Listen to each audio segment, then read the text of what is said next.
Welcome to the First 40 Sports Show with the Goon Squad. It's Black Thor, Icewater, and yours truly, Puma, going right to the NBA, and the Eastern and Western Conference playoffs are already started. We had the Eastern Conference, Black, and Miami really looked good, but Boston didn't have two of their stars on the team. And so you could see Boston really at halftime. They handled the game. It seemed like they were handling them.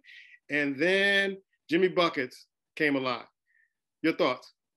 Yeah, it's interesting. I'm not sure if Boston kind of got a little tired, ran out of gas, because that first half they were putting it down.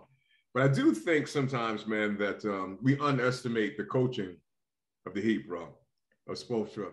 You know, it's hard for me to look at Pat Riley, bro, and not go, damn. You look at what Pat Riley has done in Miami. Just think about it. Could have been in New York, bro. Yeah. And I don't want to go off, and I'm gonna leave that alone. But when you realize that team has players out there knocking down threes, playing defense that weren't even drafted, bro. They weren't even drafted. And you look at how they handling themselves. Yes. I think Boston got a little tired. They missed a couple of players. But something about Miami in that second half, and they realized, you know what, we're the number one seed, bro. We were number one for a reason. They came out and they just played different. The mentality kind of elevated, and I think that coach, it's going to be interesting how they do with game two. And the third game in Boston, to me, is going to be pivotal, whether even Boston win game 2 or 3 or not. But I'm not sure. I went in thinking Boston might have them, but what I've noticed last night in the second half is they was able to tie Tatum up. And Tatum sometimes, when you can start to frustrate him, he started making some bad decisions, bro. He's trying to a lot of turnovers left. Yeah, he started making bad decisions, and then sometimes Brown goes in high until he has to kind of play, and he's got to kind of step up. So game 2 is going to be real interesting in how they kind of come. But Miami is deep, and they're mentally strong, and I think Boston got punched them out a little bit in the second half, and they know how to respond. And it's going to be pivotal how they come out and play in game 2, because if they roll over in game 2, it's going to be tough, man. Because Miami is about it. And Jimmy, look, if you look at Jimmy, my goodness, man, that cat, the way he was playing now, granted, some of those shots was on, the other guy that's not used to playing him and kind of shorter, but he stepped up and played Tatum. When he played Tatum, he locked him down, bro. So if he can lock down Tatum that easily. Yeah. I want to stay with you on this one with the Phoenix Suns. Now, I said a few weeks back that regardless of whether Chris Paul and the Phoenix Suns won the championship or not, Chris Paul should retire and become a coach. This is like the 5th or 6th time where he has a team, he's the point guard of, they go up 2-0, and then they can't seal the deal. And so somebody made a point on, I think, I forget the brother's name, he made a point that he felt that the Phoenix Suns were kind of a fool's gold anyway, because when they won last year, if you look at all the teams that beat, all the teams had their star player or one of their star players out, so they were able to get to the finals and then eventually lose to the Milwaukee Bucks. What do you feel about the Phoenix Suns? I thought it was bad that they decided to come back with Chris Paul this year. I know they act like he solidified the team. I've never been a Chris Paul fan, man. I always thought he's been overrated, so I'm not surprised. To me, sometimes I think I look at commentators and I look at fans, we sometimes get hyped and excited what people did in the past instead of what we see present. They do a lot of that with James Harden. That's why a lot of people are surprised. James Harden has been doing this for years. Yeah. You've been paying attention. So it's nothing new. And Chris Paul, as we see, been doing this years in the playoffs. So it's the same old thing. I don't think he'll make a great head coach. When he said he's coming back, he's not retiring, I'm like, he can, because he got 2 more years in the deal. But bro, what are you going to do different this year? You ain't done the last 15 years. If you ain't done it, I don't understand it. And that team, you're right. They basically, when you look at them, they're not really deep, and they're good role players, good role players. And to me, I know everybody focuses on Chris Paul, but I think we kind of crown, as that coach said, of crown him if you want to. I think they crowned him Booker a little too soon, bro. Because I don't think Booker is, and I kind of felt this about him, not to say it too much, but I think he's not what everybody makes him out to be. He needs help. And he couldn't get help, and we saw what happened. But to me, man, game 7 at home with, the coach of the year, who I don't believe, and I'm a big fan of Monty, but he wasn't the coach of the year. But game 7, and you have 27 points at halftime. Yeah. That's bad. Bro, I'm sorry. I mean, I don't want to use the word choke, whatever it is, show up, whatever you want to use. But 20, if there's not a will inside of you, and I said about the Boston Celtics, I believe they'll will themselves back. But you don't have that will inside of you, bro. Because to me, I could be playing up against someone and they're better than me or what the case may be. But something inside of me kicks, that motor kicks, you know what? I got to show up. I got to at least go out there and try to do what I can to kind of show. And it's like, I didn't even see that from him. 27 points at halftime. And then they benched, what's his name? The center, like he's the big problem. Like, you know, you got a nerve. I mean, the coach telling you quit on us. No, your team quit on this. It's not like them. The team quit. So I don't know if they're not mentally tough, whatever, but there's no way you go down at home. And that series was over game 6, realistically. We didn't know it, but it was over game 6. But that's despicable. It's your boy Crowder. The day before game 7 saying he was going to get a pedicure. He's going to sit back and relax and come in game 7. He's probably getting a mani-pedi right now because he got a lot of time to do it. It just seemed like Phoenix just quit. It just seemed like they just didn't want to be there. They just seemed like, okay, we beat this team in this building and they have never beat us and they're not going to beat us. And it was just kind of sad to see. I turned it off at halftime because I'm like, they're not really going to come back and win this game. And then now you get the praises for Luka, who I heard Mike Wilborn said today, you know, he's comparing him to Larry Bird now. And we're going to find out. We are going to find out playing against the Golden State Warriors if he's the next coming of Larry Bird, because he's like, yeah, he's emerging as a Larry Bird character. I don't see that. He is not the Larry Bird character that he's trying to portray. But your thoughts, eye test, and then what happened to Phoenix? All right, yeah. Looking at the eye test from the standpoint of, let's look at Boston. I mean, Boston finally lived up to potential. They finally got Milwaukee, right? Milwaukee without Middleton. You're like, okay, well, they're supposed to do that. And they did it, right? It's like I was really wondering, could they step up? And they did do that. Now they moved on, you know, to the Eastern Conference Finals, and they're playing Miami. And I've been trying to tell y'all about that man saying his name. Y'all will say my name and spell it correctly, Jimmy Butler. Man, I love that dude because he literally has put out a slogan that says, you know, guys are either undrafted, underappreciated, and they're riding on that, bro. They're riding on it. He got Bam balling. He got other guys doing what they got to do. And like I told you, Spoelstra probably came back and had to eat a little crow because he had to get Jimmy right, got to get Jimmy in the right mindset. Because when Jimmy right. And I know that Boston had a couple guys out, but, and dude, when Jimmy dropped 41, Jimmy ain't playing, bro. And this is, I don't know if it's this year, but it's close because a lot of the superstars that he would have had to face are kind of gone by the wayside. The great LeBron is not there, right? Mm-hmm. We know that there. He didn't have to face the Greek Freak this time. Now he got Boston. And Jimmy Butler is like, you know, y'all gonna keep disrespecting me. I'm gonna show y'all. But collectively, they're playing real hard. As you mentioned about Pat Riley early. Boston is gonna have to really play strong. Because the one thing we know about it, Jimmy Butler ain't gonna quit, man. He is not going to quit. If he had to drop, y'all, you might laugh, but if he had to drop 40 a game to get this, that's what he's gonna do. And we got to find out whether or not Boston is still in you know, mentally ready. As you mentioned before, Brown kind of goes away a little bit. Marcus Smart they need Marcus Smart. They need him to be a leader, and Tatum is a leader, but he can, as you said, he can get a little shaky. Then where you go after that? That's the question. You know, you were very physical when you basically punked Brooklyn, right? Because with your physicality, you got some shots going against Milwaukee. Now the question is, who you gonna call to take care of Jimmy?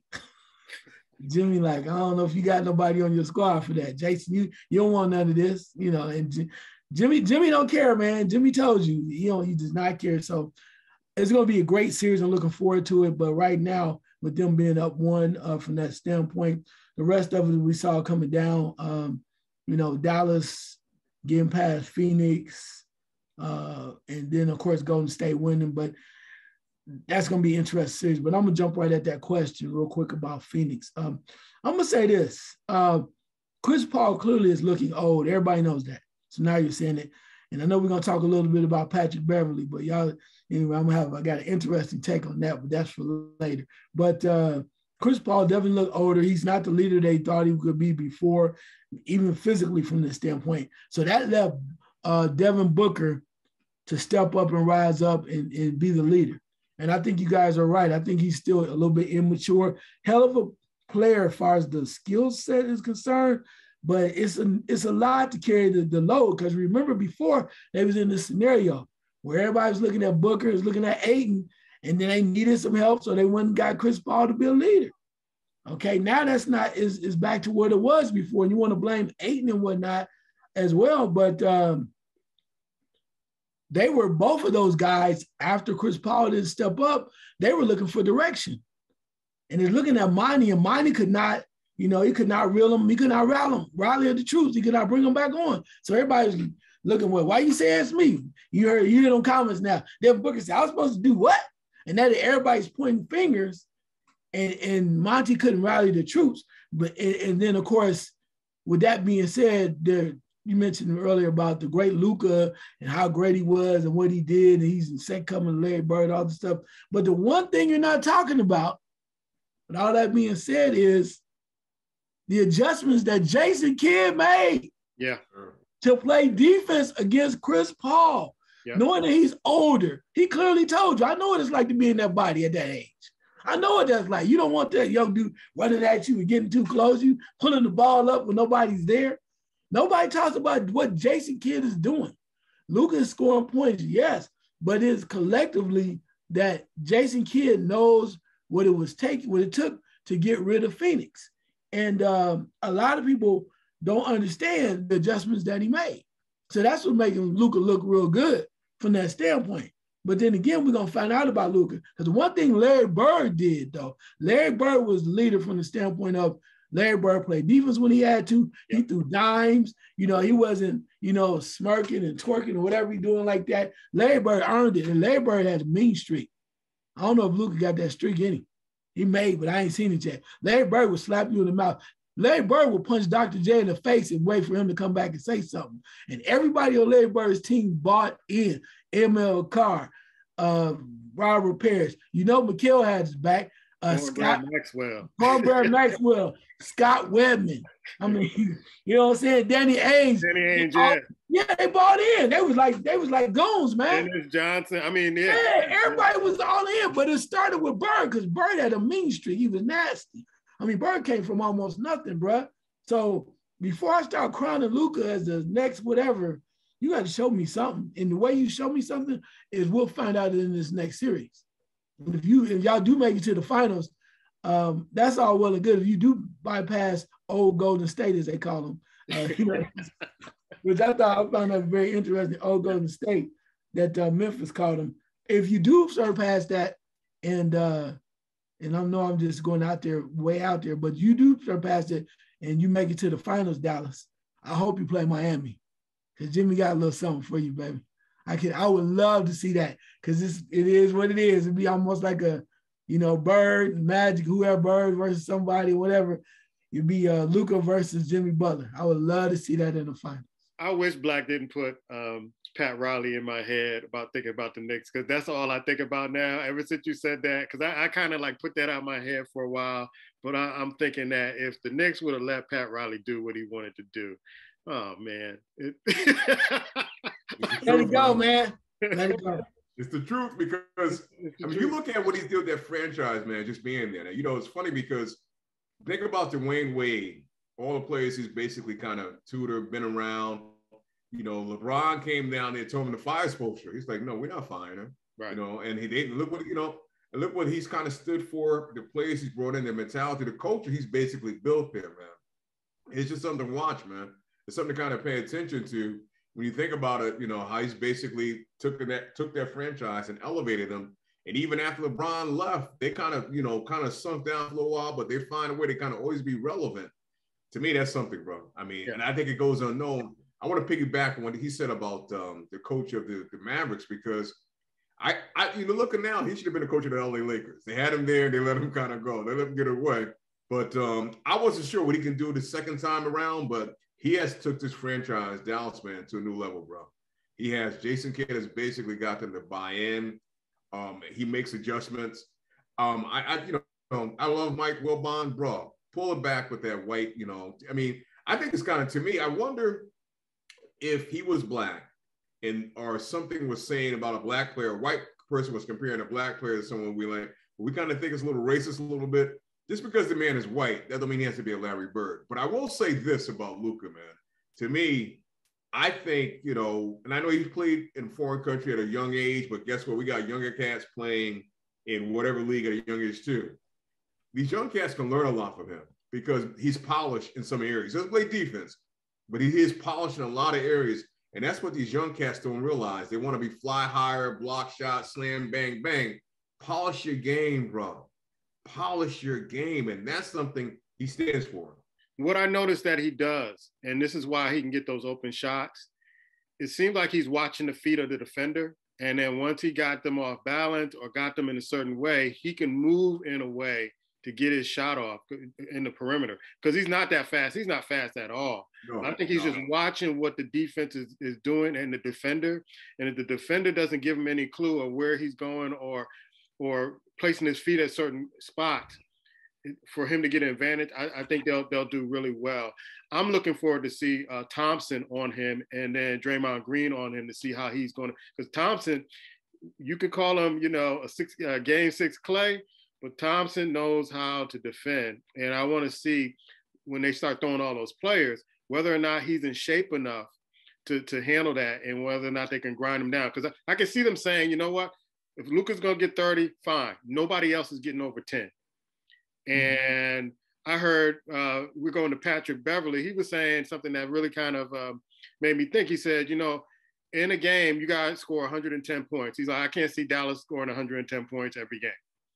You got Luka got 30.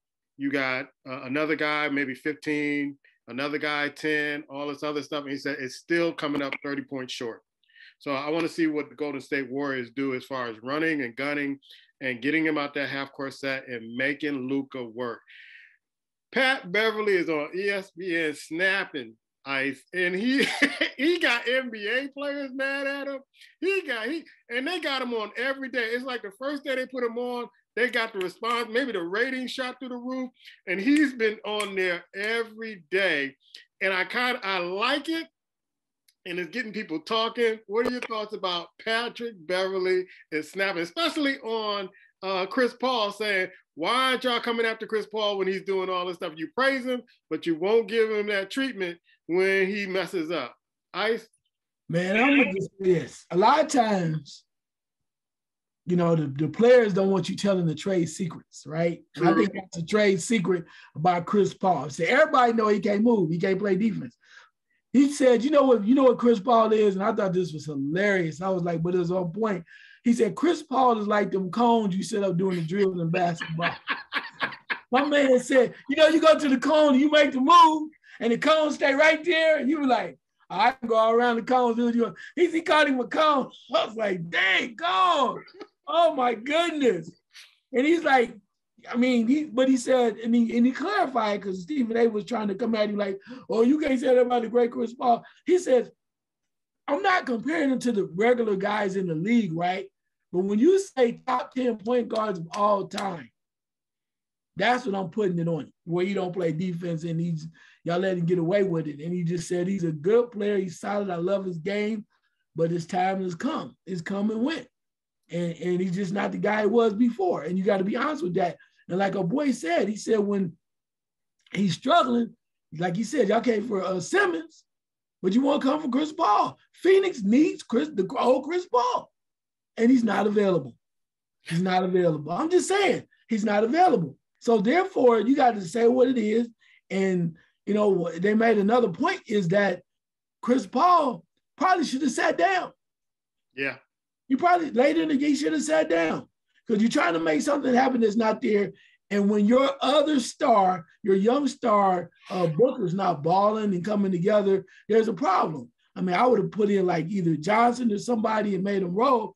And the other part too, they can get mad at Ayton all they want to. But you built Ayton up.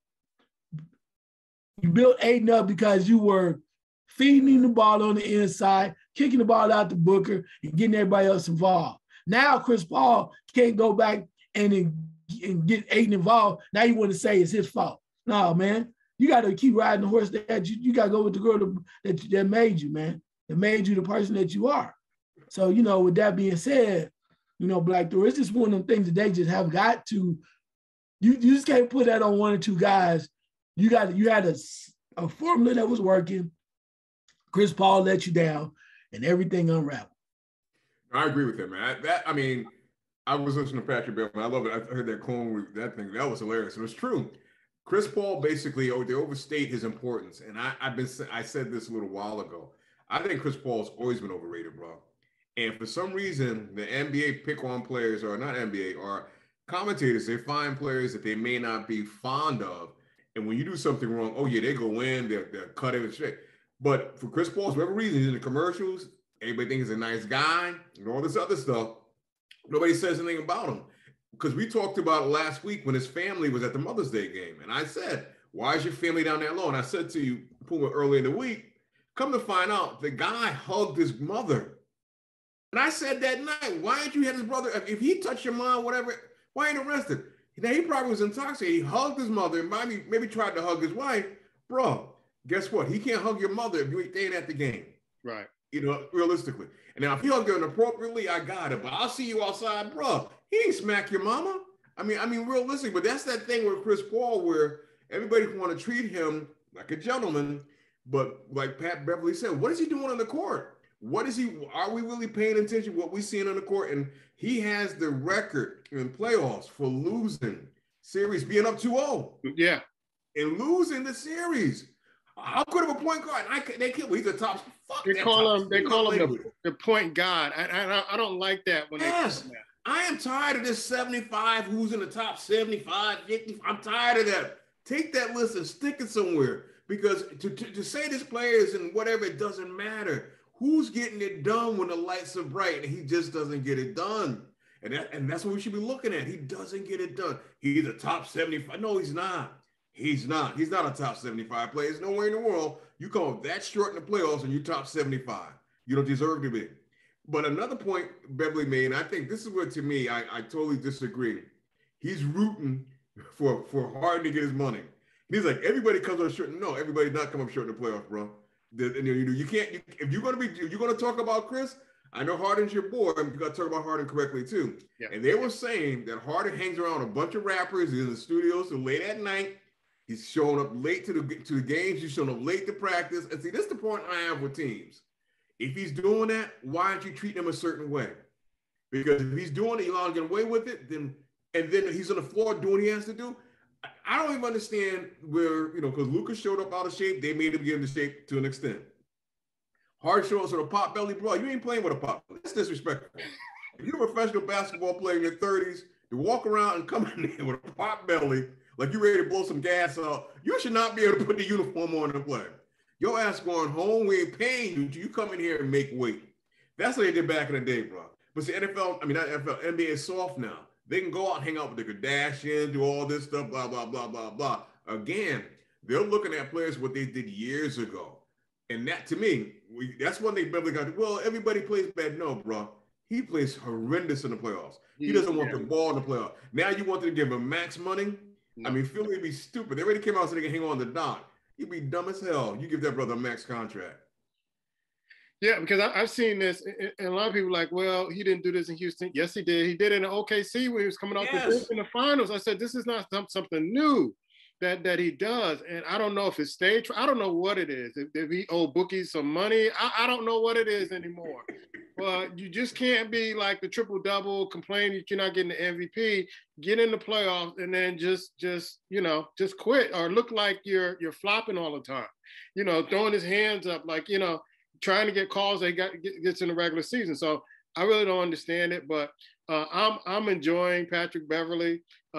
Dennis Green went after him in I guess a podcast and said, man, people come after you too, Patrick Beverley. So I don't know what you're talking about. So this should be real fun. And I hope ESPN keeps him on there because he just looked like a disgruntled employee. And he's just spilling all the tea. And I like it. ESPN, kudos to you for putting Patrick Beverley off on the west side of Chicago. And he's dropping it. He's dropping it. And they don't like it. They don't like it. He might not be in the NBA next year, but hey, man, all the experiences he had, you know, and the commentary is like, hey, this guy, you know, and the sound clips, I'm like, I'm on him every time. So move over to Skip and Skip and Shannon. You got Patrick Beverley over at ESPN. Now, the selection show came on yesterday. Orlando gets the #1 pick. You know, I didn't even watch because I'm like, the Knicks ain't going to be nowhere near getting a good player. So I'm not going to watch. I'm not going to get hyped. Followed by OKC, followed by Houston, Sacramento, the usual suspects, Black. Basically, they get great draft picks and they don't do anything with them. So they got to do something different with this because these teams consistently get these draft picks and don't do anything. They just don't grow as a franchise. Your thoughts? I think the whole ball pendulum in, you put it out and they don't, all that stuff need to go, bro. I mean, I'm not saying you want to mirror the NFL, but how does the NFL take and make everything you want to pay attention to? Their schedule, they got schedule. You'll be waiting for their schedule to come out. I didn't do it the past couple of years, but there was a time when you sit around waiting for the NBA to drop a schedule. You know when I heard they was getting ready to do the ping pong balls? Sunday night. Oh, we're going to do a draft lottery. Who cares, bro? Who cares about the order? Just basically, you can do that without even a show. You really can. So to me, like you said, these same teams have been in Sacramento, Orlando. They got the #1 pick. They ain't going anywhere no time soon because nobody's going to stay there. You know, the Knicks, like you said, down level. What player they going to get that's going to benefit the Knicks at level? Get rid of that head coach. Get him out. I mean, Tibbs got to go. Whatever his name. Fat Boy got to go. They should probably never hire him in the first place. Get him out of there. He can't coach no offense. So really, man, like you said, I didn't pay attention. I have no interest in paying attention. I may never watch the draft. You're going to get a bunch of players that come out anyway. They probably can't do nothing in the NBA. I'm done, bro. Maybe you got more than Black to bring. I know I'm not excited about the selection show. I haven't been excited about it since the Knicks got Patrick Ewing. So I'm pretty much done with it. Yeah, I don't pay attention to it. Oh, I did watch it when I thought we were going to get Zion and we didn't get Zion. And man, we missed a bullet on that. But your thoughts on the selection show? Yeah, I mean, it's all about hype and propaganda and marketing and whatnot, but that's what they do. When you don't have a lot of the top-notch players coming out, you wonder what these GMs are going to do. You wonder the players now is turning into GMs, so they got to call somebody to make sure they made the right pick. There's a lot of hype around it, and we still have not seen a lot of the. We're still looking for some more dominant players coming out of college. We really don't have that this year, but it should be interesting. You mentioned Orlando. I think that was that Panchero, the kid from Duke. When you look about your needs, sure, yeah. Orlando, yeah.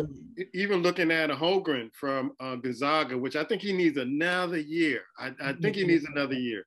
Yeah, if I was Orlando, I'd look at Panchero because you need a mobile guy that's 6'10", can do some things. You know, you also have, I think they already have a center. They got some other players down there in the guards. But you look at it from the standpoint. But the one thing I did find out about with all of the draft, because you got players that could go anywhere. You got the big fella, like you said, out of Gonzaga. You got Jabari Smith coming out of Auburn. And then after that, it's kind of like a free-for-all. It depends on what you need. Because of the trades being made or different things that have happened in the past, what I found ironic is the San Antonio Spurs has found a way to get 3 draft picks in the first 22 draft picks. Uh-oh. I think they had 1 in the first 10, and then they got 2 almost like back-to-back in the early 20s, like 19 or something. So be careful and watch very closely what they do, because they sometimes find a way to get players that really help themselves, you know, can help them where they at. Also, too, you know, it's going to be 1 foreign player. That's guaranteed. So they're going to probably bring somebody that they've been hiding for 8 years. Yeah, and we look at it and go, who? Yeah, bring him out of witness protection. Then he come out and he be this fabulous dude in 2 years. Bring him out of witness protection, hide him in some bean farm or something. They had him back there working in the fields, and they bring him out of nowhere. But They have 3 picks in the top 22. And if there's enough talent there for them to really help and infuse what they're doing, so watch that. I would be very interested to see what they do. They usually make some decent picks, you know. They do. Because Lord knows, that nobody know who the hell when they made the trade for a dude by the name Kawhi Leonard. Then nobody know who the hell that was. Then all of a sudden, you know, the rest is history. So watch them very closely. The rest of it is kind of a toss-up, but San Antonio 3 picks, top 22 should be quite interesting. Watch out, Black. Pop is going to be coaching for 5 more years. Yeah, I was ready to see the same thing. He ain't going nowhere. Come on, Pop, turn it loose. Like James Brown said, get him off and turn it loose. This next story was kind of surprising to me because I have a good friend who really loves Rajon Rondo. And this story kind of caught me off surprise because you always think that he's so cerebral and he kind of has it together. But when I read this story, Black, I was like, is this the same guy we've been watching for all these years? And it just proves that you never know who these people are until these stories come out. I didn't see cerebral about Rondo. When I read this story, I was like, what took him? I hate to say this, what took him so long? You look like that type of cat, man. That I don't know, man. But, you know, it's interesting because we talked about Earl Thomas a week ago, 2 weeks ago, and right. I read recently he got arrested. These cats got to realize, man, I mean, money, no money, whatever the case may be, understand your place as a man, you know, and this, a woman basically, don't allow any woman, based on what's between her legs, whatever she looks like, whatever, to take you out the element of who you are as a man, to put you in a situation where your life is going to be changed different than what it is. And especially when you reach a level of success, it's even more incumbent upon you to understand that. Because certain situations will provoke you. And I'm not saying they do it on purpose, but sometimes they do because they just want to see reaction out of you. So you got to be bigger mentally, you got to be smarter. And it starts when you're young, understanding that. And sometimes maybe these cats haven't had someone in their ear when they're younger told them, and then when they get enraged, just like, shh, but bro, you got to know, you cannot pull out a weapon and point at anything. And if I understand it correctly, it was around kids, her. Yeah. What I mean, bro, what's your mentality? Seriously. It's just, you have to kind of think through it. And I know that's easy to come out of my mouth, but damn it being easy, it's got to be done. It just has to be done, bro, because in one swoop, you can change so many lives and change your life. All you've worked hard to create and build. And that's what these cats don't understand. To me, I will look at what happened with Earl Thomas, Rondo. I'm not doing that, bro. I know he's from another NFL, another league, or whatever. Sometimes you get the mistakes of others and you learn from them. But it seems like sometimes with us, we look at mistakes of others and we want to add to it. We want to create, we want to get in the same. Hold my beer. Hold my beer, watch this kind of mentality. Yes. I don't get it, bro. I just don't understand it. I mean, realistically, I'll say this and I'll get away from this. I remember when I was younger, I told myself, when I say younger, I mean your early teens. I'm never going to jail over a woman, bro. It ain't happening. And that's resonating in my head to this day. I'm not going to jail over a woman. It's just not happening, bro. Unless it's in self-defense, and I got to defend myself, but I'm not being put in a situation where I'm going to do something stupid that's going to land me behind bars over the opposite sex. Yeah. I was trying, when I was reading the article, I was trying to figure out what triggered him or why did he snap. It didn't seem like they were giving details to why he snapped to a point. I guess he was playing a video game with his baby mama's son or his son, and she told him to go and, I guess clean his room or something, the son, and then all of a sudden he just snaps. So I don't know if you got any more details, but when I was reading the articles, I'm like, what made this brother snap like that? Man, some relationships are real toxic, man. We know that. To the point of, and it's not an excuse, but there are certain times where these brothers get so angry and a lot involved with when it comes to money and who you got up in the house I'm paying for, and it goes deep, man. And then my son said you had such and such over here, and he trying to act like he the daddy and all of do this.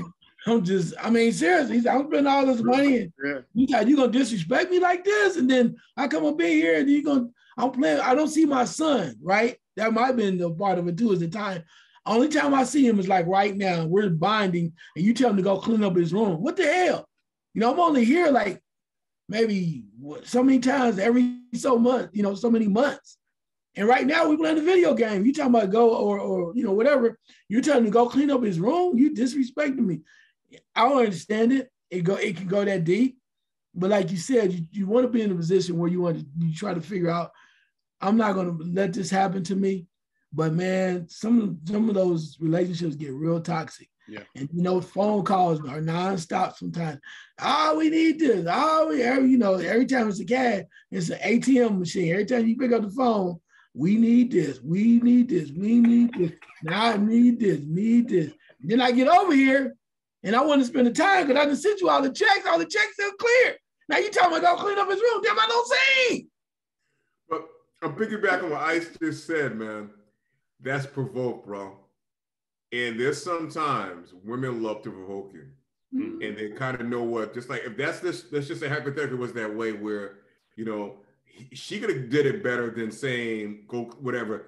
She did that to provoke you, to anger you, to get under your skin. And that's what men, we have to see and be better than that.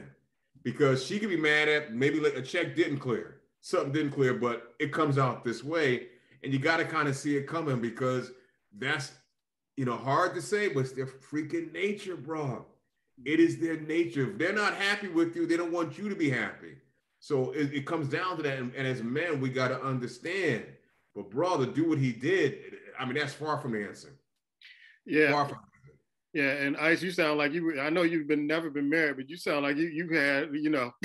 dude, let me tell you something. Let me tell you, I never been married, but that don't mean I don't know people that I've known stuff, man. Yeah. I watched my dad go through hell in the handbasket with some folks, and then some people just like you said, they just provoke the hell out you, and you go, well, he's really a nice guy, and then he turned around, he's like, how the hell I'm telling you, dude, I'm telling you, I told you when I'm writing in my book, you read my book. Yeah.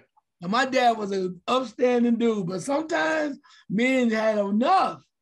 You have enough. And I agree with Black Thor when you say, yeah, you got to know better. But bruh, when that monkey come up on your back, boy, sometimes you find yourself in a situation, you be like, oh, shit, what the hell did I just do? But you know what?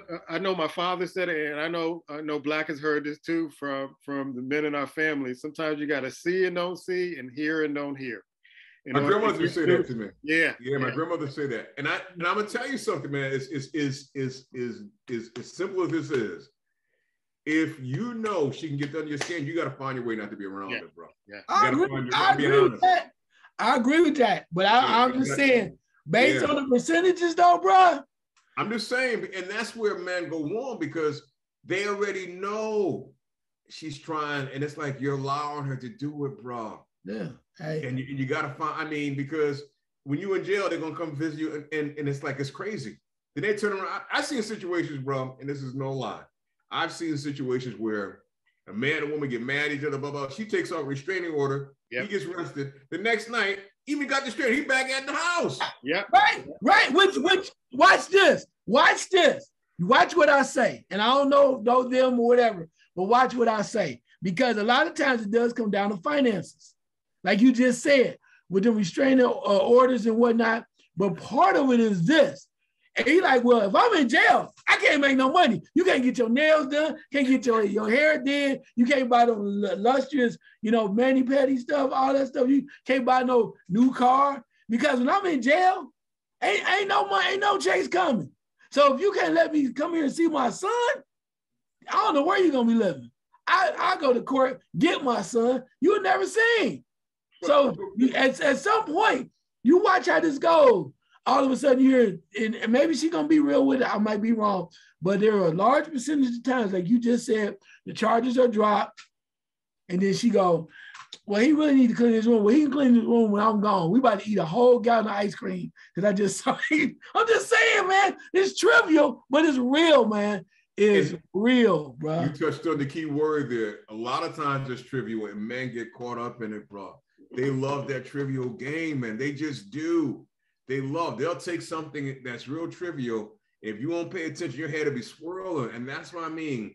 And I say this with all sincerity, bro, I don't care what she looked like. I don't care. I don't care what she's built like. I don't care how good was between her legs. When she starts playing that trivial game, you need to move on away from her. You just do, because you're going to get caught up at some point to where you're doing something that he did.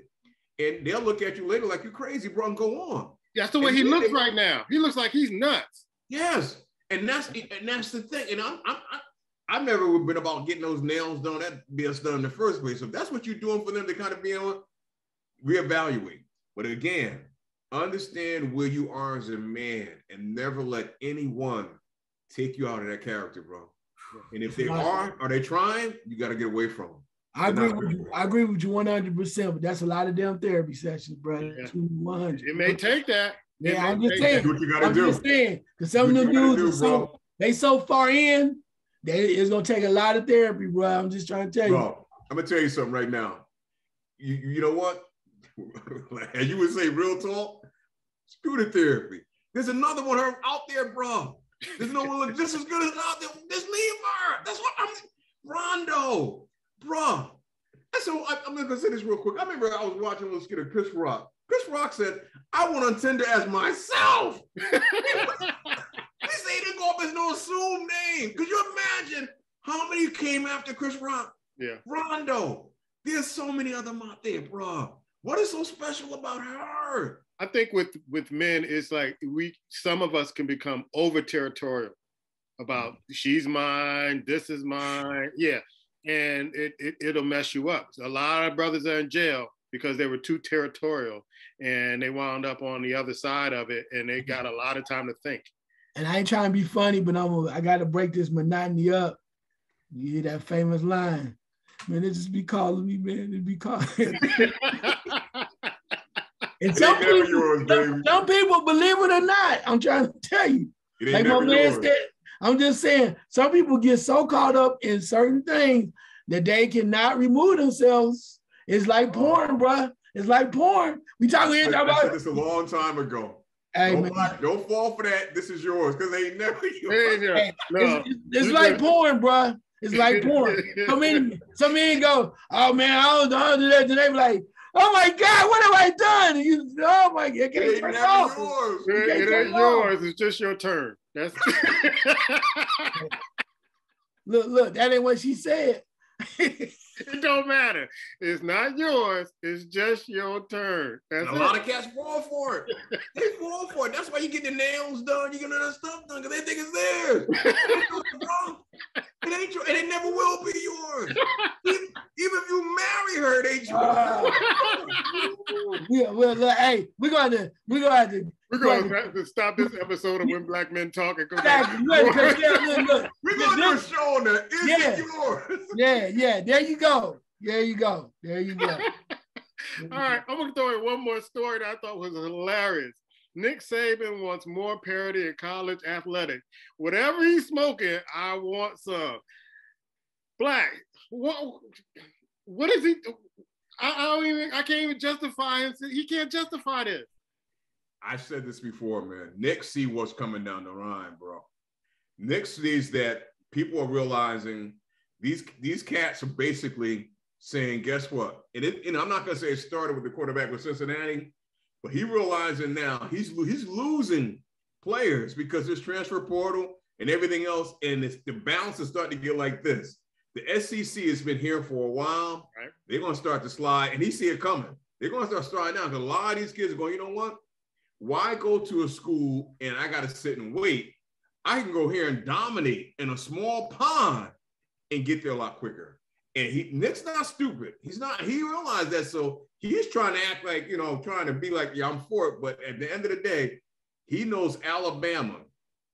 They took that beating in the game. He knows the doors are going to start to open, bro. Because if you look at some of those kids that Georgia had, he might have warned them at Alabama and couldn't get them. And he realized, he done been out there trying to recruit. And there's probably been a time he walked into your house, didn't say anything, you just signed with him. Yeah. These kids now like, nah. And that's what he's facing. When I saw this, I bust out laughing because he's been dominating for about maybe 2 decades and at Alabama. And now all of a sudden he's like, oh, we want to see more parity in college athletics. I'm like, well, what are you smoking, man? Well, he said college athletics. He didn't say college football. You know this, right? I took it as college football. But we noticed he said athletics. Athletics is all over the board. Football, basketball, tennis. And we got all of it. You know, he didn't. If he would have said college football, totally, then I'm like, you got my attention. See, Nick is a smart man. So he says something like this. And you're right, with all of the stuff that's going on with NIL, guys don't want to wait any longer. The roster numbers are getting smaller, right? So he's saying, look, I want the creme de la creme, the best of the best. And Nick is like this. He wants the players to get theirs. He changed his tune on that too. He wants all the players to get there. But here's the thing.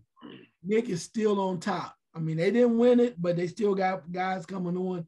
And he's trying to make it where I'm a kind of gentler, you know, Saban. Come over here, you want to go to the league and do whatever. It's a game behind it. It's a game. It's a motive behind his madness.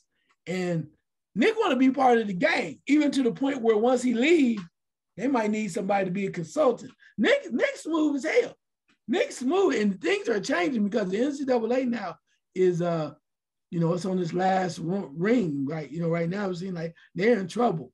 So now you and Nick Saban, you like, well, I just want to make sure I'm in the right place when all this stuff falls out, right? So, yeah, we need more parity, even though I know it ain't going to happen. Bowling Green ain't going to never be on the same level, or Cincinnati, same level as Alabama. So, yeah, we need more parity. We want everybody to be strong and top heavy, and we're going to be ready to play football. Let's get everybody going deep down the back. He like, how many we signed this week? We good. All right.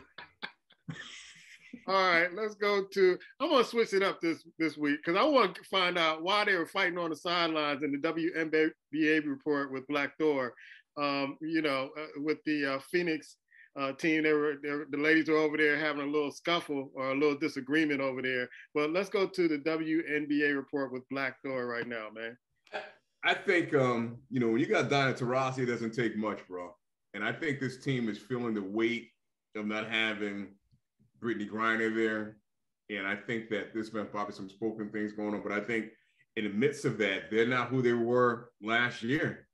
And they're feeling that pressure in the sense that they basically were looking at, it's the beginning of the season, 3 weeks in, but you probably got people pointing fingers, got people saying some things, and some things that might have been overlooked last year. You know, when you're winning and you got a chance to win a championship, you know, may not be overlooked this year. So I think that's kind of the foundation of what you're starting to see. And I said before, even when I saw Diana Taurasi out in the court and Sue Bird, her and Sue Bird had a little few words. Yeah, I saw that too, yeah. Yeah. And I think with Diana Taurasi in general, I think she's been getting away with a lot of BS. And I think people now just basically kind of calling her out in a sense. They're tired of her, man. Because last year we saw in the playoffs, this to me was just amazing. She put her hand and literally pushed a referee and spent no time. Yeah. None. And I think people are just, even her own teammates, I think they're looking at her like, you know what? We're just tired of it. I think she walked around before, she ran her mouth and nobody checked her. And I think she's getting checked now. And I think that kind of flows through not only Phoenix, I think it's starting to flow through the league. It's like they're tired of her. You know, basically, it ain't like you bringing people to the seats. That's not happening. So, you know, what's the point?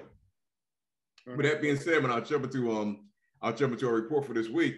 It's funny because some of these names now I'm starting to see pop up as leaders or scoring leaders aren't the names that we're used to seeing. Elijah Thomas from Connecticut, Gerald Lloyd from Seattle, and Kesley Mitchell from Indiana. They're leading the league in top scoring. When you think about it, we don't hear, you know, some names that we're used to hearing, but the league is starting to change a little bit. On top of the scoring nuts in the standings, you got the Washington Mystics because they got Ella Dom back, so she's playing very well. Becky Hammond in the transition has the Aces basically at number 1 or 2, which is kind of interesting. You think about it, she kind of took over from Bill Lambert. They ain't beat boss. They're playing just like, you know, they're playing their hearts out. So that kudos to her because she's kind of stepped in and not missed a beat. But here's a team that is really kind of playing well now. And I want to see how they play the course of the season. Atlanta Dream, because they're playing very well. They're doing some things. And usually Atlanta kind of basically is like in the middle pack. You kind of get them to the playoffs and they kind of just fall away. But Ryan Howard is playing some serious basketball. So I'm going to keep an eye out for them. But those three teams, Atlanta, the Aces, and Washington right now are kind of running away with things. Yeah, so like Atlanta, they have like they're undefeated on the road. They're 1-1 at home, and they're undefeated on the road. And that was a team that kind of I was just watching before we got on the air. The owner, the sister of the Atlanta Dream, and I'm like, wow, you know. And she was like, I could play if I want to play, but I want to be on the. You don't get too many opportunities to be the owner, so I want to play. Montgomery, if I'm not mistaken, yeah, Montgomery, yes. Yeah, yeah. So I was really impressed with what she had to say. All right, the Major League Baseball report with Ice Water. Yes, sir. I want to give you a quick Tuesday day wrap up for those Dusty Baker haters. No matter what you say, what you do, they still banging trash cans, still making things happen.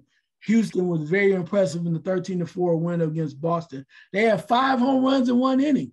Dusty Baker said, I've been playing baseball a long time. I've never seen that. So anyway, you know, Houston is like, we still here, baby. We still here. Also, too, Aaron Judge of the New York Yankees hit 2 home runs in Baltimore.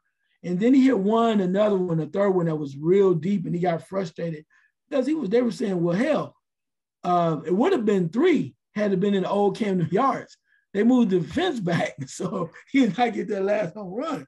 So he's kind of frustrated, but those are things that are popping off right now. As we move over to the divisions and looking at the standings, in the AL East, we have the New York Yankees still in first place, making things pop.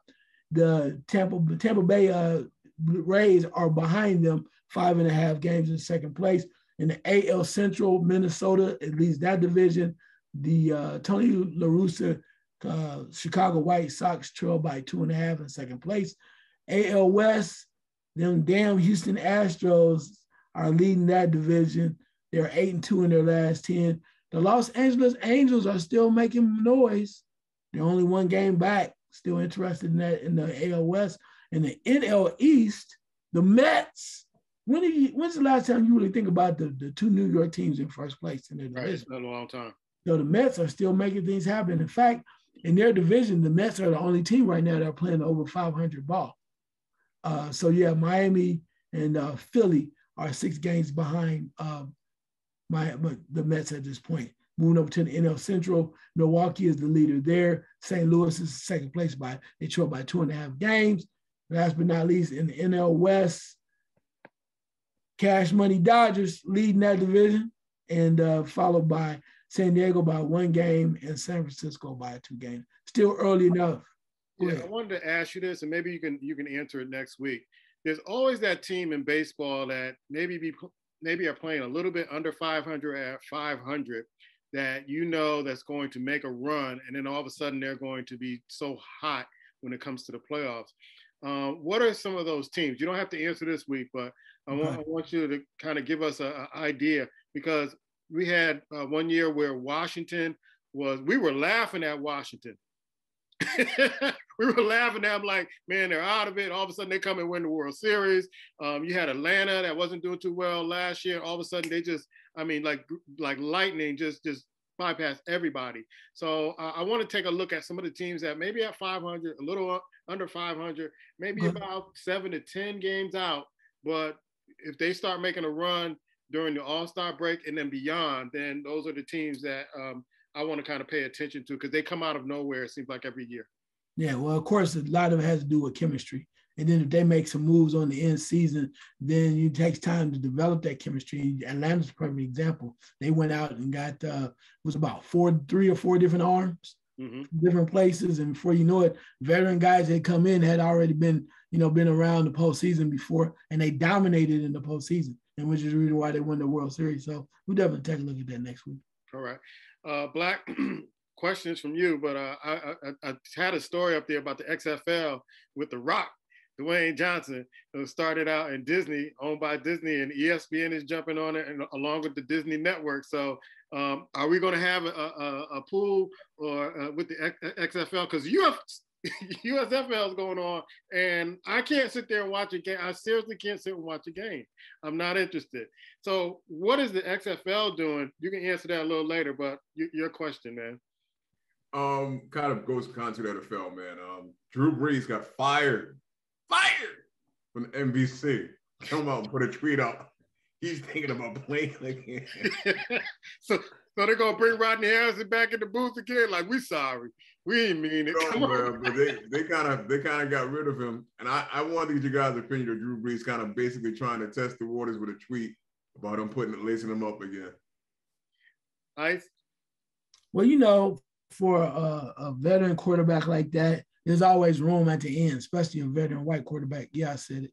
Anyway, sorry people don't get other chances. So if he keep peeking around, may not be New Orleans, but he keep peeking around, might be somewhere. I'll tell you one place he can probably go to, even though it'll mess some stuff up. They're available, and they would probably take him because they want to move up so fast. Not sure what he would do, but there's room in Atlanta.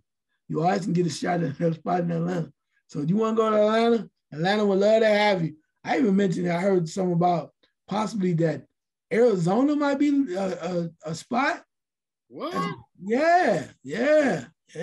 That's a little tricky. Now, why would they even consider that? Might mean either they want a veteran quarterback to back up the star right now, or they thinking about, little dude, it's time to get your hat and split.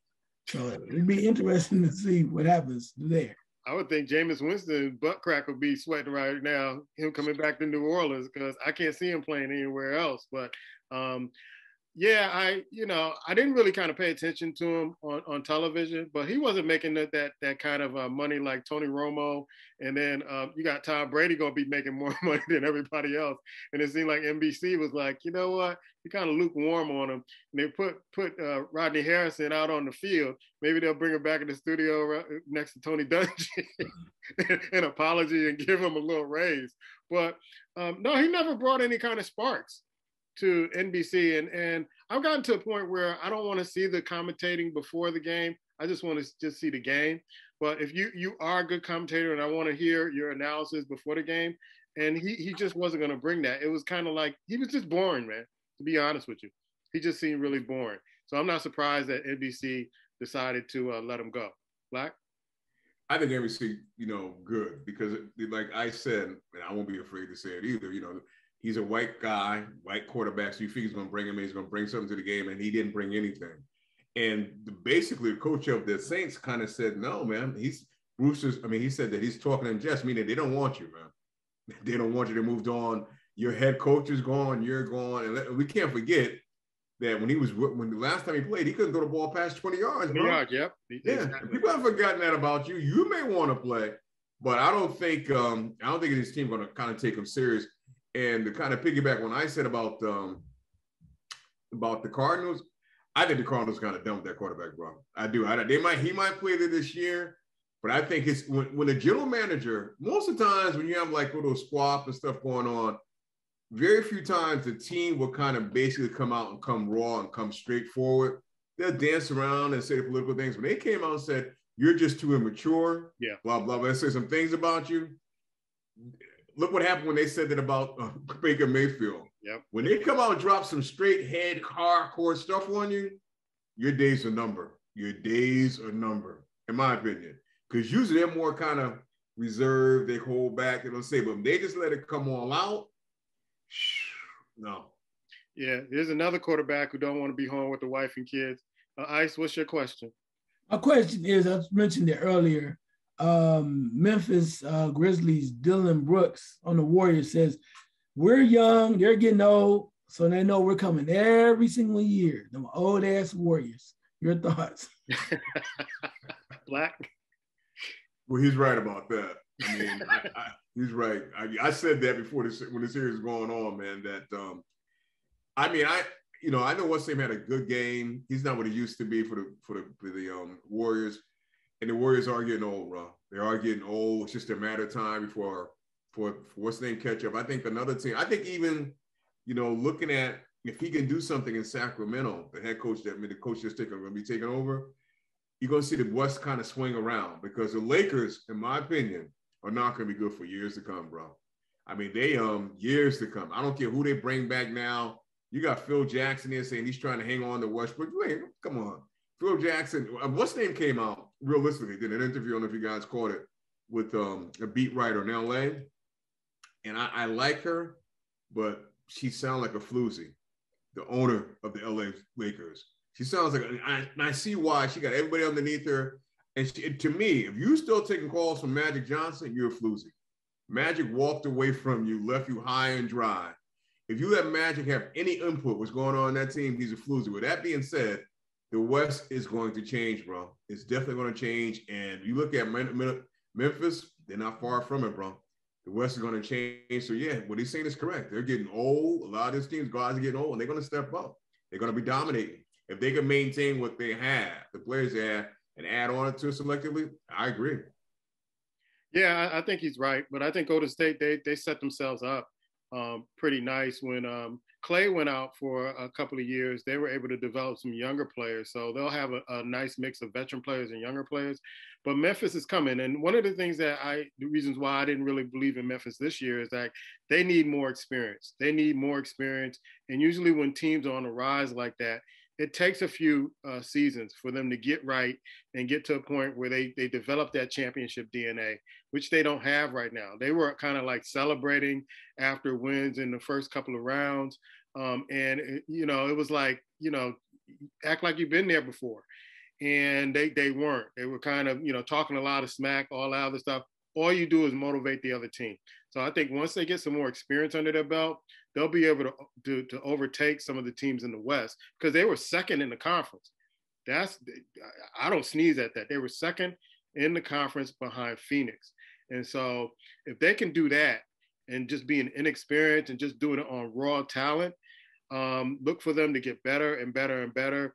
They got a nice, stable coach there. They got a nice, nucleus there. They can play with their star player or without their star player. So they're showing some signs of maturity and that they're coming, but they're going to need some more experiences to really get over the hump. Ice?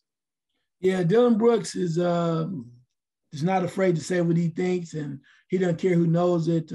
Remember, Dylan Brooks is also showed up Coach K and made Coach K mad. Yeah. During the college game where he when Coach K didn't want to shake his hand and went after him. So he's not afraid. He has a lot of moxie, lot of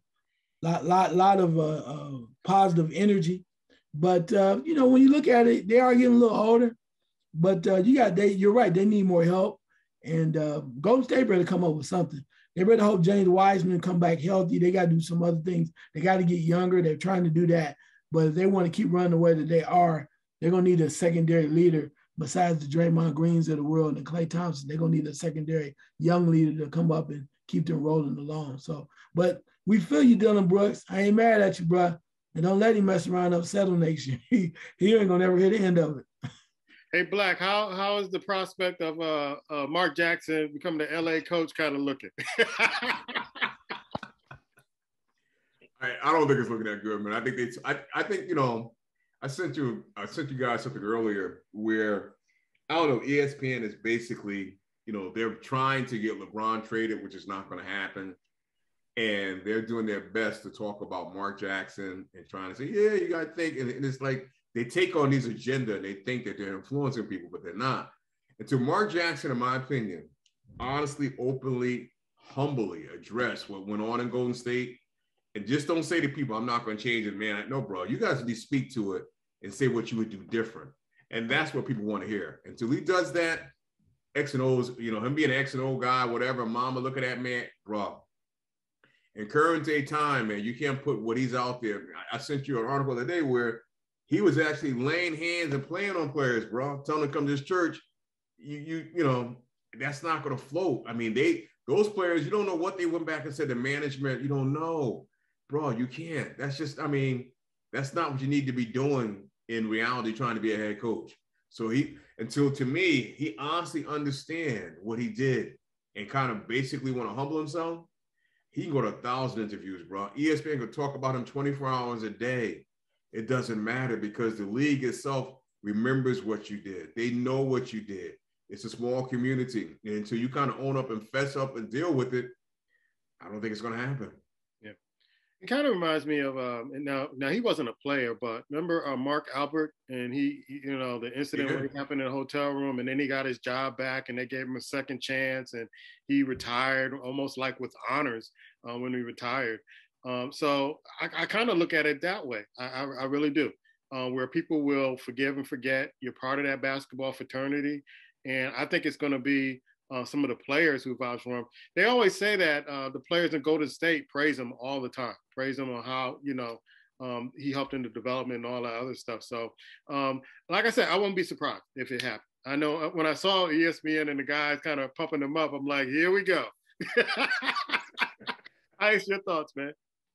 Yeah, I mean, it's a tough situation because he wants to be in real bad, but his inner self or his inner person won't let him to walk away from whatever he believes. But sometimes they said, you just got to be quiet, man.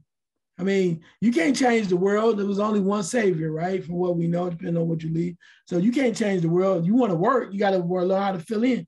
You got to get in where you learn how to fit in because everybody knows how it is. And as you mentioned, that they're trying to be so politically correct. We're open to a lot of different things and pronouns and all other. I mean, whatever's going on over there and saying the right thing.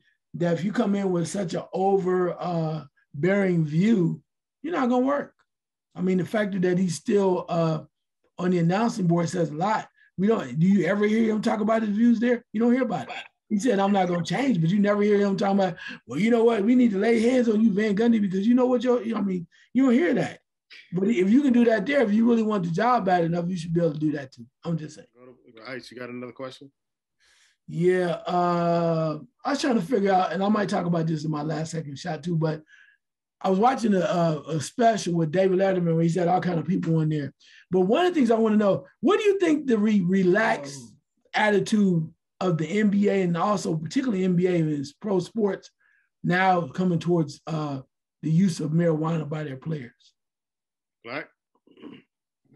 Well, they're kind of mirroring what's going on in the country in a sense when you have states that are, basically legalizing it. And they're doing it already. They kind of have to take down and allow it in a sense because it's there. And they know it's been there for a while. They've just been looking the other way. I just thought of a question. If you want to ask me, I'll come back to me. But I think that it forces their hand in a sense. And I think it's at a time now where as a country of people, marijuana is not even looked upon as being a drug anymore, bro. It really isn't. It's just not. I mean, before it was like a drug and, you kind of had to stay away from it, but it's gotten to the point now. And I mean, not that I look at it that way, but I think it's gotten to the point where that luster of seeing it as a drug and harmful, people don't, whether it's harmful or not, society doesn't value it as being harmful anymore. Yeah. I think that's true because it's so much research out there on the benefits of it and how it's helped so many people. The NBA has been doing it all along. I mean, 60s, 70s, probably in the 50s or whatever. They've been doing it all along. And you're right, they haven't been kind of zeroing in on it like it's a major crime in the NBA. But, society's changed.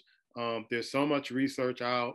You have players who are suffering from CTEs who say that this is a drug that they go to besides the painkiller that's helped them out tremendously. So I think the different sports organizations are looking at that going, you know what, we need to kind of do the research and change our views on this because if it's benefiting the players, it's going to benefit the league. And if it benefits their health, then why are we fighting against it? Ice? Yeah, I can see that. And I see that as moving. I'm just surprised by it. Maybe that's part of the sign of me getting older.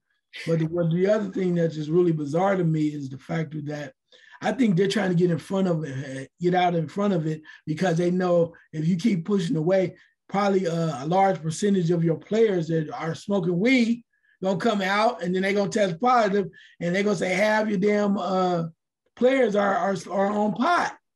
So it's like, we might as well ease that right now because we want to be part of the game and not be on the outside. So I think that's where they're at right now. So and everybody want to be a kindly, gentler nation. Yeah, like the old folks say, smoking the reefers. Black, you gotta. Yeah, I saw this earlier today, man, and it kind of hit me. There's some more players in Major League Baseball that get some serious suspensions, bro. There was a couple more suspensions that kind of got passed down. One that was, I think the player that was with another player that was high on Oxycontin or something, lost his life. They determined they're going to suspend him. But it seemed like to me, when Major League Baseball suspends players, and I love how they do it, they go with a heavy hand. It doesn't get the attention of media. It's like they don't pay it no attention. They go around it. But if NFL and the majority of NFL players we know are Black, something happens with them. It's like, yeah, major news. And is that my impression, or is that kind of impression that is kind of just out there? Ice?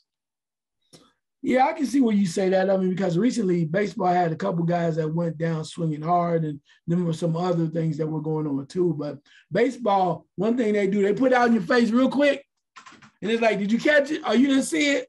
All right, well, we're gonna pull it back, and they don't talk about it anymore. And I think that's what Major League Baseball has been that way. Media is like that around them because they know the game goes on, and unlike some stars in football and basketball, as much as you have, you might say a great, like Aaron Judge, right there is a great player, but you ain't the game, bro. We still keep playing. And that's how they try to play baseball. And I think that's how they try to do it from a media standpoint. But if you say LeBron James or somebody else happened, it's more of that star type power. Baseball is like, this is our game, bro. This is what we're doing. And we're gonna look at a different way, another way. Because yeah, it happened. But hey, we had a great game on Friday. You know, you want to get your tickets? You know, you got popcorn, peanuts and Cracker Jack. Hey, let's go. Let's go, Reds. Well, to me, it doesn't seem like that baseball players have the star power that the NBA players and the NFL players have. It's almost like we hear about the NBA and the NFL year round. We only hear about baseball when the season's about to start. And once the season's over, it's almost like we just put baseball in a nice little box, tuck it away until spring training, unless there have been some major trades. So it just seemed like that baseball just doesn't have the star power. And I don't know if it's just not because it's not the most popular sport anymore, because I look at the most popular sports now, it's the NFL, it's the NBA, and then there might be some other sports coming in there, and then it's baseball. And so I don't think that people are kind of like looking at the baseball stars going, oh my goodness, so-and-so, just got suspended for this, that, the other. And that is going to make an impact as much as an NFL star or an NBA star in the league. So that's my take on it. Black? I can see that to an extent. I can, but when you got a player that's basically accused of sodomizing a young girl, all that type of stuff, and I'll even go beyond baseball. You got Phil Nicholson saying, I lost X amount of dollars. Where's a 30 for 30 showing that? That's what I'm trying to say. Where's all that? Where is that? You don't see that coming. But when it comes to us, they'll go off their way, put together a documentary. And I'm like, what's going on? That's all I'm saying. Yeah. I think the guy on ESPN who was on the First Take show gets accused of that a lot, going after the Black athletes, but leaving athletes who aren't Black alone and letting them kind of get a free pass. And he gets called upon that all the time. I mean, Kwame Brown says it all the time. If you ever get those clips, Kwame Brown's just going in on them. And he's been quiet lately. I got to go check his YouTube to see what he's talking about. Last second shot, Ice. Yeah, I'm going to stick with what I was talking about earlier about the NBA kind of relaxing when it comes to marijuana. The show I was watching is, or want to watch, there's a preview for David Letterman, who has some top-notch guests on there. And one of the guests he had coming on there was Kevin Durant. And I guess Kevin Durant is connected with some marijuana companies as far as growing it and whatnot. And Dave was like, what are some of the benefits of marijuana? And Kevin Durant was breaking it down and telling him, this is a recent interview too. And he says, oh yeah, you can do this and that. And he mellows people out, blah, blah, blah, blah, blah. And things have really changed. He says, so what he says, I've had weed, and every time I've been, when I smoke weed, I was like watching baseball, and I'm like, I can't believe a guy's on top of the mound on a mound of dirt on a baseball. And he was like, I was like, oh my God. And he said, what does that mean? He said, it means you got some good stuff. So that's what he said. And then he was talking to Durant, and he said, Durant, so yeah, you try. He says, yeah, weed is good. It's a lot of medical purposes for you. And he said, how often do you smoke? He said, I'm high right now. I said, oh my God. Dude, it's wild. It is wild. I'm sitting there going like, oh, well, was you going to suspend him? Yeah, right. That explains him and Kyrie and why they so tight. We tight. We tight. Black. This one here, man, is kind of sports generated, but it's a little different. I don't know if you guys noticed, we was watching the game last night. They came back from commercial and they was talking a little bit, and they were showing some things up, some grams of some stuff on the screen, and they went to the stand and they went to Venus Williams. And you could tell she had some work done on her face. Venus. Yeah. I'm sorry. You know, realistically, Black woman, I mean, I'm going to Venus as a heading. Stop cutting your face up. Stop shooting your face up. You're natural born goddesses. And it's sad to see you buy into a society that's selling you to be beautiful. Understand you were born beautiful. You don't need none of that stuff. I almost didn't recognize her. I literally stopped. I paused it back, had to go back. She's like a cat, a serious cat that wants to eat some cat food. Black woman, don't buy the hype. You're beautiful. Leave that stuff alone. Because I thought we were editing the show or doing another show here, and I was watching, and it looked like, I mentioned the ice, it's like she's bleaching her skin. She kind of looks lighter than she usually is. So I was Who was she sitting next to? I'm not sure. Yeah. That's yeah. Okay. All right. My last second shot is Baker Mayfield may be staying in Cleveland after all, because Deshaun Watson may get a suspension at some point in the season, and they might have to go back to old Buttercup and have him kind of ride it out until the end of the season. So Baker, there might be some hope for you in Cleveland after all. Just hang in there, little buddy.